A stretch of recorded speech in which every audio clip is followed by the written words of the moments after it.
Chapter 18. Narrative continued by the Doctor. End of the first day's fighting. We made our best speed across the strip of wood that now divided us from the stockade, and at every step we took the voices of the buccaneers rang nearer. Soon we could hear their footfalls as they ran, and the cracking of the branches as they breasted across a bit of thicket. I began to see we should have a brush for it in earnest, and looked to my priming. "Captain," said I, "Trelawney is the dead shot. Give him your gun. His own is useless." They exchanged guns, and Trelawney, silent and cool as he had been since the beginning of the bustle, hung a moment on his heel to see that all was fit for service. At the same time, observing Grey to be unarmed, I handed him my cutlass.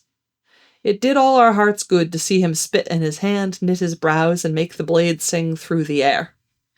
It was plain from every line of his body that our new hand was worth his salt. 40 paces farther we came to the edge of the wood and saw the stockade in front of us.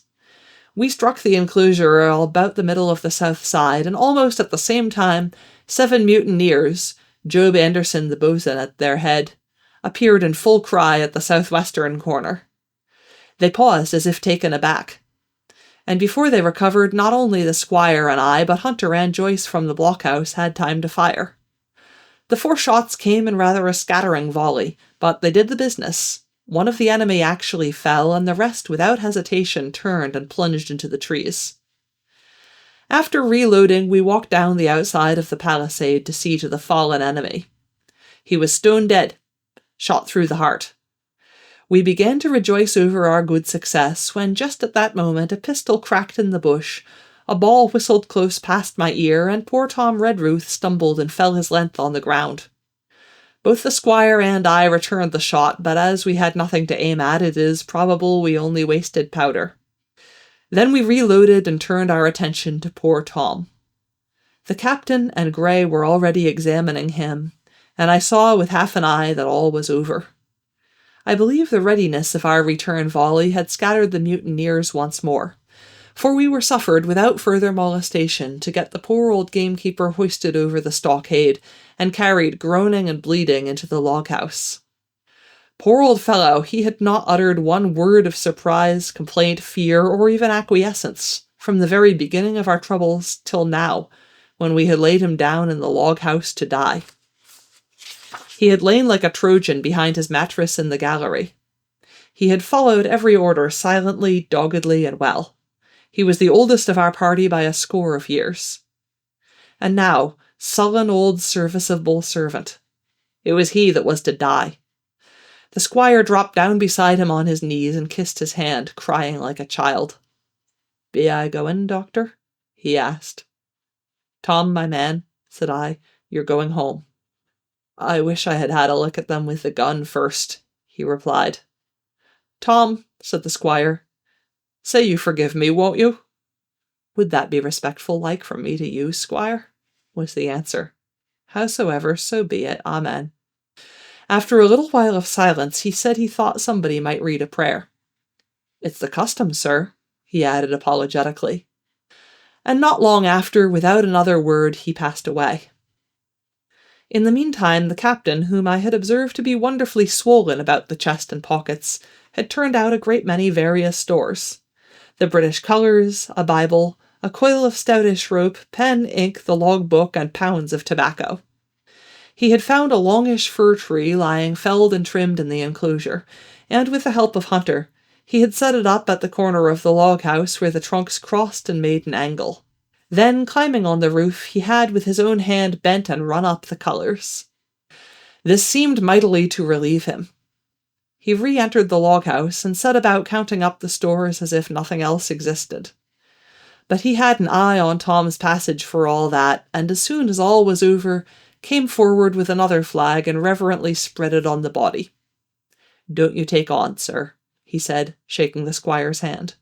"All's well with him. No fear for a hand that's been shot down in his duty to captain and owner. It mayn't be good divinity, but it's a fact." Then he pulled me aside. "Dr. Livesey," he said, "in how many weeks do you and Squire expect the consort?" I told him it was a question not of weeks but of months, that if we were not back by the end of August, Blandley was to send to find us, but neither sooner nor later. You can calculate for yourself, I said. Why, yes, returned the captain, scratching his head. And making a large allowance, sir, for all the gifts of Providence, I should say we were pretty close-hauled. How do you mean? I asked. It's a pity, sir, we lost that second load. That's what I mean, replied the captain. As for powder and shot, will do. But the rations are short, very short. So short, Dr. Livesey, that we're perhaps as well without that extra mouth. And he pointed to the dead body under the flag.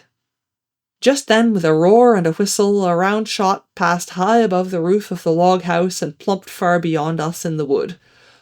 "Oh-ho!" said the captain. "Blaze away! You've little enough powder already, my lads." At the second trial, the aim was better, and the ball descended inside the stockade, scattering a cloud of sand but doing no further damage. "Captain," said the squire, "the house is quite invisible from the ship. It must be the flag they are aiming at. Would it not be wiser to take it in?" "Strike my colours!" cried the captain. "No, sir, not I." And as soon as he had said the words, I think we all agreed with him. For it was not only a piece of stout seamanly good feeling, it was good policy besides, and showed our enemies that we despised their cannonade. All through the evening they kept thundering away. Ball after ball flew over or fell short or kicked up the sand in the enclosure. But they had to fire so high that the shot fell dead and buried itself in the soft sand.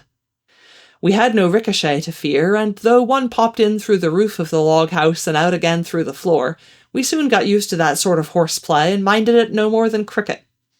"There is one thing good about all this," observed the captain. "The wood in front of us is likely clear. The ebb has made a good while. Our stores should be uncovered. Volunteers to go and bring in pork." Gray and Hunter were the first to come forward. Well armed, they stole out of the stockade. But it proved a useless mission.